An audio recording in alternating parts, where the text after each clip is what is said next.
The scream tore through the night like a blade, sharp and wrong, shattering the suburban calm of Willow Lane.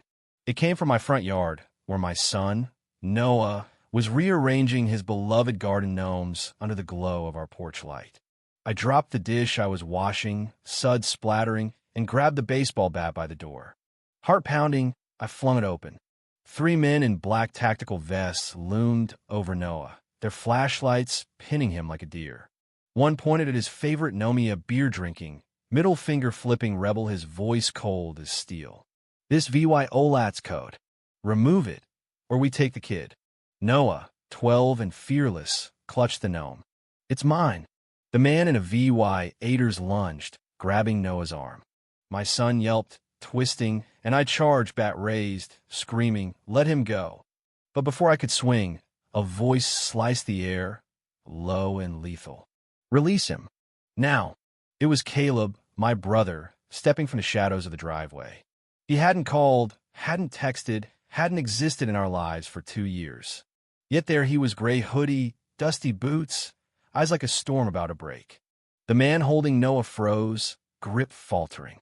3 seconds, Caleb said, each word a countdown to ruin. That morning, Willow Lane had been a snapshot of suburban bliss.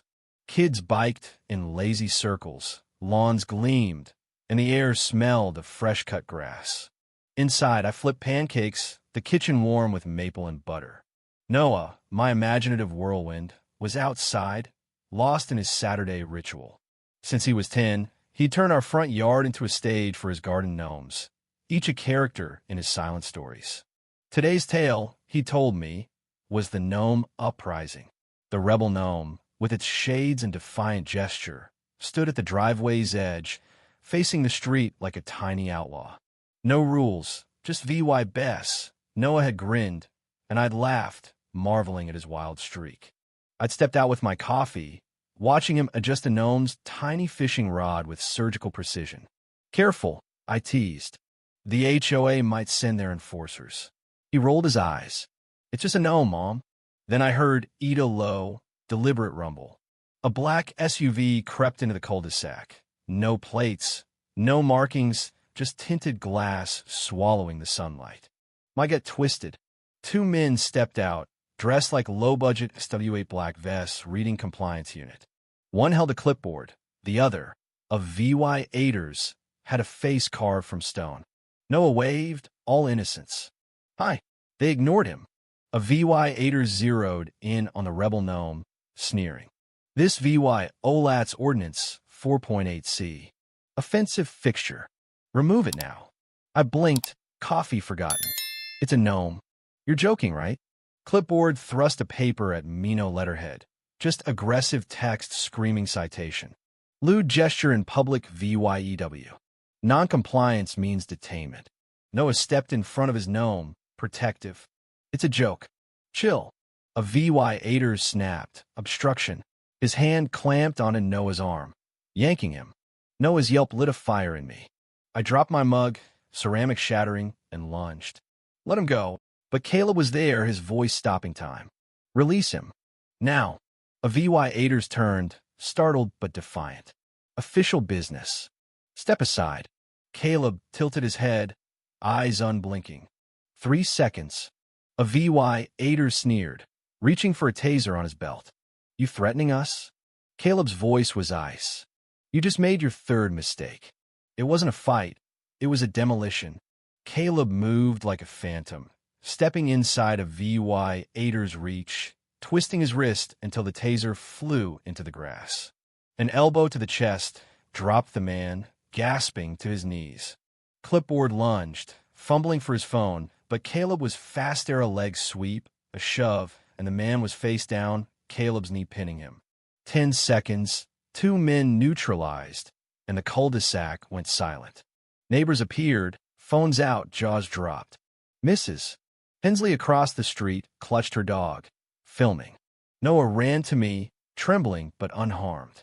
I held him, my heart a war drum, as sirens wailed. Caleb stood, hands loose, watching the men like they might still try something stupid. "Remember this," he told a VY Aiders, still wheezing. powerless in front of someone who doesn't need to destroy you but could. A sheriff's cruiser screeched up. Deputy Torres, a no-nonsense woman with mirrored shades, scanned the scene. Fake vests, scattered taser, Caleb like a statue. What happened? They grabbed my son, I said, voice shaking. Claimed HOA authority. They're frauds. Torres demanded ID from clipboard. It's in the car, he croaked. She snorted. Then it's nothing. The men were cuffed, their SUVs searched. No licenses, no badges, just fake citations, a burner phone, and a map with our house circled in red. Torres eyed Caleb. Military. Retired, he said, one word heavy with history. She nodded. You're too clean for CIVYLEN. Neighbors dispersed, some whispering, some filming. One kid yelled, that was epic. But Caleb stayed silent, eyes on the horizon, like he sensed something worse coming. After the cruisers left, Noah was inside, wrapped in a blanket, cartoons blaring to drown out the fear. I found Caleb in the driveway, holding the broken rebel Gnomite's finger snapped, shades cracked. Why didn't you tell me you were coming? I asked. He turned the ceramic head over. Passing through, he said. A lie. Caleb lived off-grid in the Blue Ridge Mountains, a ghost by choice. The last time I'd seen him was Thanksgiving, 18 months ago. He'd stayed an hour, eaten silently, and left. After his Special Forces Days missions, he never spoke of, buried by the government, chosen silence. I didn't push. You don't push, Caleb. They weren't random, he said, voice low. Fake uniforms, real intent. You think they picked your house by chance? I swallowed, the air colder. They're gone, Caleb. It's done. His eyes met mine, hard as stone. It's not. He handed me a folded paper, coordinates, names, a phrase, cell 3, recon complete. Seen this before, he said. Molly 09, target mapping, pre-abduction. My blood froze. They wanted Noah? Not today, he said. They were testing you, seeing how far they could push. I glanced at Noah's silhouette in the window. If you hadn't been here, he didn't answer. He didn't need to. That night, Caleb sat on the porch in a lawn chair, facing the street, a sentinel in the dark. I couldn't sleep, replaying Noah's scream, Caleb's precision, the fake enforcer's arrogance. By dawn, he was still there, unmoved, listening to something I couldn't hear. Detective Larson arrived, a grizzled man in a worn blazer, carrying a folder. We've tracked these imposter units for months, he said, spreading photos on my table. Fake IDs, forged citations, a binder with our address at the top. This isn't fraud. It's organized. Targeted. For what? I asked, voice thin. Larson glanced at Caleb, leaning against the wall, silent. Extortion, intimidation, maybe worse. Missing pets, attempted luring in nearby towns. He tapped a photo of the SUV's contents. They're ghosts. No records, no prints. Caleb spoke, voice flat. You're late. Larson's jaw tightened. And you're dangerous. He flipped to a page in the binder. Your house was flagged weeks ago. They've been watching. My knees buckled. Why us? Caleb answered. Me. Caleb wasn't just a soldier. He was a phantom, a cleaner for missions that didn't exist. His name had tripped a wire in the shadows. Someone knew he was alive, and they'd used us to test him. That evening, the news broke. Fake HOA officers detained in Willow Lane. Our doorbell footage went viral. Caleb's takedown, his voice like a blade. You just made your third mistake. Online, people cheered, debated, called it staged. The truth was darker. At midnight, Larson called. They vanished from holding. Cameras wiped, no witnesses. Caleb, in the doorway, wasn't surprised. They cut loose ends. The black sedan appeared the next day, parked across the street, engine idling. Tinted windows, no plates. I froze, staring at my reflection in its glass. It didn't move. That night, it returned, lurking in the shadows. I texted Larson, got no reply, and sat by the window, bat in hand, until it slunk away at 2 a.m. My phone chimed. An image, the sedan, burning in a lot, a hooded figure silhouetted. Caption, he watched too long. My hand shook. Caleb was sending a message to them. Larson arrived at dawn, haggard. He showed me a file, 2 people tied to the scam missing in 24 hours. Your brother's dismantling them, he said. No bodies, no traces. He's not back, I whispered. He's awake. An envelope appeared on the porch. No postmark, just my name. Inside, a USB, a photo of a man with a senator at a community safety office opening, and a note. Plug it in, not here. At Larson's office, we loaded the USB offline. An org chart appeared: shell companies, fake units, asset trails, labeled Operation Clean Haven. A private intelligence network disguised as local governance.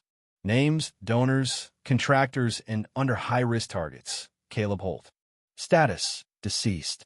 File Z-17 classified. They thought he was dead, I said. Larson nodded. Now they're scared.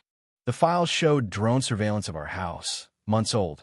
They'd mapped Noah's school, our routines. Domestic black ops, Larson muttered. Your brother's the only one who can stop it. Caleb returned at 4 a.m., blood on his boots, a duffel bag at his feet. Inside, laptops, phones, a hard drive. Safe house in Augusta, he said.